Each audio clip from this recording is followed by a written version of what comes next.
You ask Tiger to solve. This deals with linear equations with one unknown. The final result is x equals 4. Let's solve it step by step.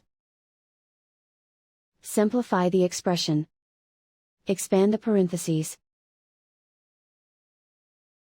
Simplify the arithmetic.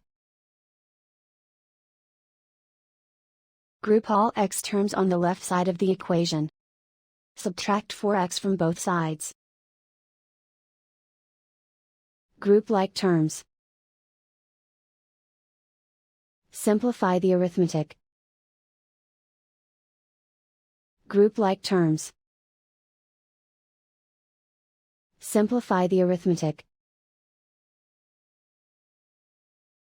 Group all constants on the right side of the equation. Subtract 7 from both sides. Simplify the arithmetic.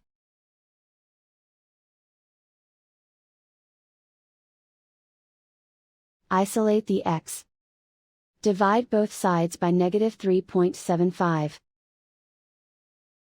Cancel out the negatives. Simplify the arithmetic.